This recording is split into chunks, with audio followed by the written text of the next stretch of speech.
souls. I am Valeria Maritza at Healing Through You. I am an infinite being of light, and so are you. Have you felt, seen, or noticed any differences after yesterday, after March 22nd, which is when the portals of the veil has opened up completely for us to be able to interact and touch the other realms, right? It's when the three-dimensional reality becomes entangled, it crosses over the other dimensions that are available to us. If you are a mystic, if you are a light worker and you have been working on yourself, on raising the frequency, on helping others, then you may have noticed something amazing, awesome, and you may have felt something different, and you can still feel the differences of this connection.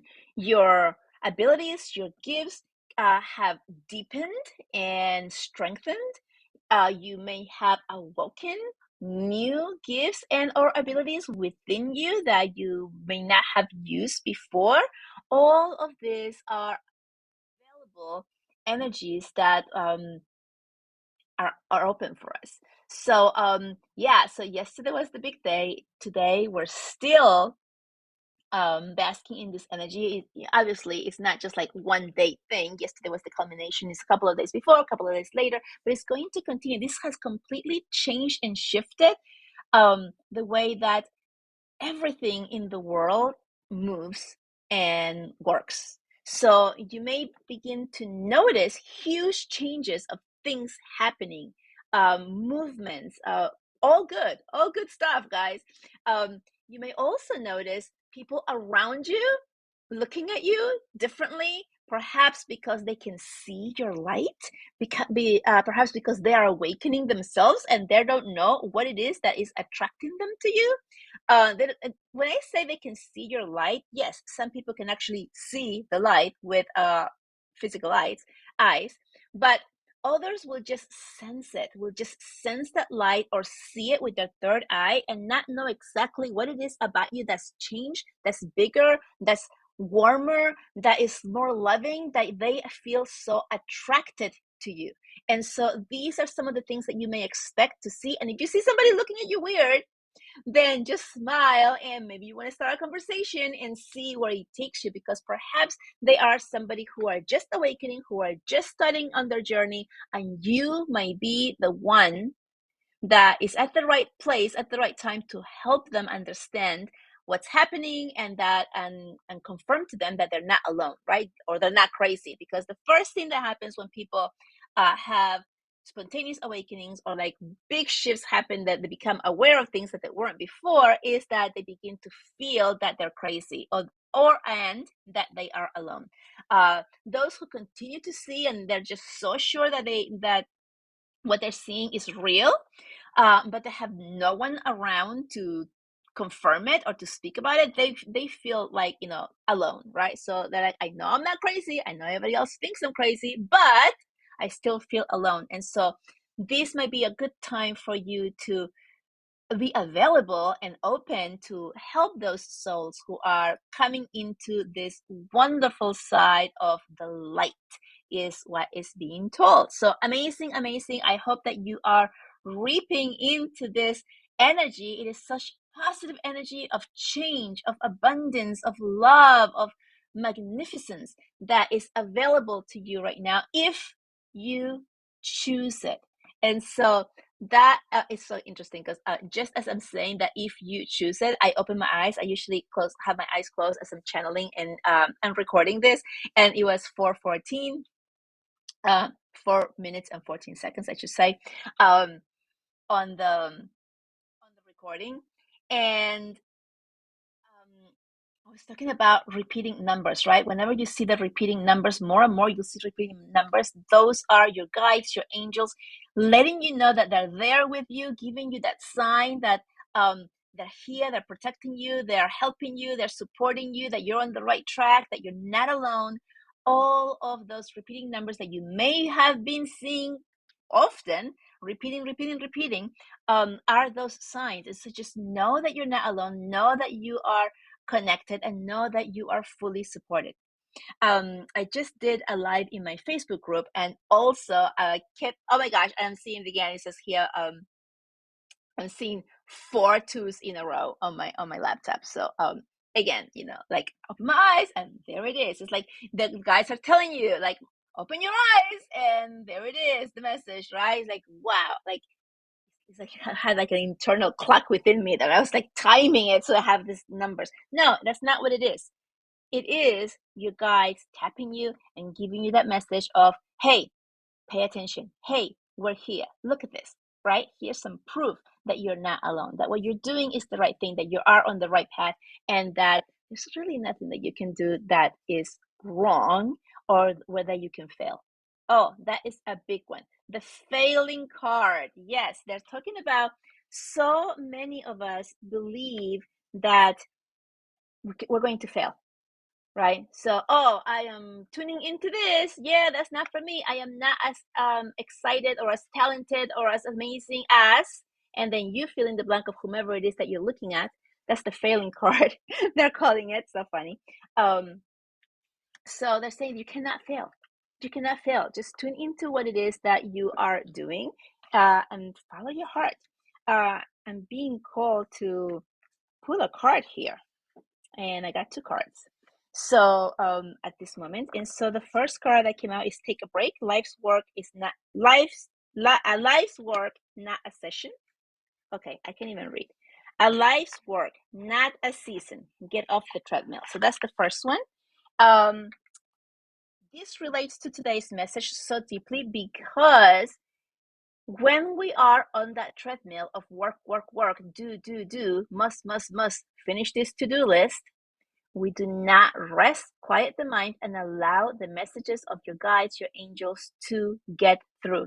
Because every single time that you're getting close to receiving a message from them, you put your mind into the next thing that you have to do. You put your mind into the next work thing that you need to do, the next thing that you must get done, and you start working and thinking about that, and you stop the flow. You stop the flow of the messages. So that's why they're asking you to take a break. A life's work, not a season. Get off the treadmill. And then the second one, this is the card of action, is the inner temple. So they go both hand in hand together. Devotion. Tune into the portal of your heart. So get off the treadmill so that you can quiet the mind, quiet the body, and begin to receive the messages, and then tune into the temple of your heart. So in ancient times, the ascended masters talked about the temple. And then, of course, mankind began to build temples all around the world, right? Temples and churches all over the place. But the temple really that they were talking about is the temple within us, the temple inside of you. We carry the temple with us. This is why there's a saying that says your body is the temple. Yes, that is the temple. That is the sacred temple that the ascended masters were talking about. It is not the building. This is why it's okay, more than okay, to tune into yourself and connect with the higher energy of God, of the angels, of divine beings, of divine light, of infinite light, whatever it is that you believe in. This is why it's so important to tune into yourself so that you can actually connect. This is also why it is not necessary. This is like very contradictory for people who are following some type of religion where you have to go to the hall building that was built in order to worship. You don't need to do that. You don't need to do that. You can, and actually, it has helped thousands of people connect with something bigger than them. Not everybody. Everybody knows there's plenty of people who go to these buildings weekly, sometimes twice a week, and they do not show the teachings of what's being taught in the building outside of there, right? Outside of the building. We all know these people, right? Looking at Laura Ingalls, the Little House on the Prairie. It's just coming up for me because my son was reading this at school, right? If anyone is familiar with Laura Ingalls and the Olsons, was it? Right? Who, like, they all go to church on Sunday, but then they're, the kids are mean, the mother was mean, right? To other people, or selfish, all of that stuff, right? That is what it means, right? That the actual building doesn't actually help everybody. It helps lots of people, right? Connect and feel that sense of community, and feel that connection to God, the higher beings. It's amazing, but not for everybody. And at the same time, if a person is so nicely connected and receiving all of the love and all of the connection that they need from God, from their higher beings, from their angels, while they're attending this service, if they come out and they have judgment on anyone who doesn't go there but still is spiritual, then what does that say? It says that the teaching is not complete, because there is a separation between them and the rest, right? Them who go, who practice, and those who don't, and who say they are. And how could that be, right? There's a separation between it. When we decide that we in any way are better than anyone else, then that is a man-made separation between your human body and other humans, right?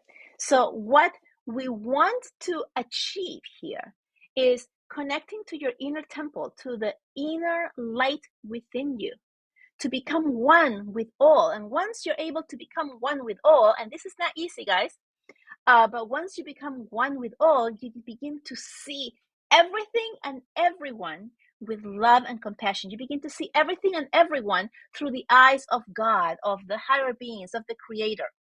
And once you're able to see that, there is no judgment. There's no judgment coming from you upon anyone, because you know that they are also part of you, that you are also part of the Creator, that we're all connected into the whole oneness of creation. And then you just love everyone, and you just accept everyone for what they're doing and for where they are in their journey. And you see it without the judgment of that's right and that's wrong, but you just see everything as it just being. Everything just is. Wow, that was amazing channel message here right now. I'm going to stop it. It's coming through as like, we are complete. So we are complete. I accept that. And moving right along, I love you so much. Sending you so much love. Forgiveness, guys. Forgiveness. The next chapter, it is my 3-day program. It's coming up. Today is actually yesterday was the last pre-sale day, and today is just early bird. So if you want to join into that, it is going to be so incredibly amazing, because the power of forgiveness, and it's not forgiveness in the way that you think it is, guys. It's a lot about forgiveness of yourself as well, right? It's not so much of like pointing the finger and I need to forgive them for doing something wrong to me. I know that's very difficult for a lot of people, but it's a lot about the forgiveness of ourselves when we blame ourselves for being at the wrong place at the wrong time, accepting someone to abuse us, making the wrong choices. All of these things are things that also our ego is putting within our minds, our bodies, to believe that they're real when they aren't. And so forgiveness to the self and others, it's a huge, huge relief from the soul, from the body, that you're able to just move on and feel so much lighter and better, and also create so much harmony around you. So forgiveness, the next chapter is on sale now. DM me if you are interested in that, and I hope that I can see you then, because incredible. All right, I love you guys, and I'll see you soon. Bye bye.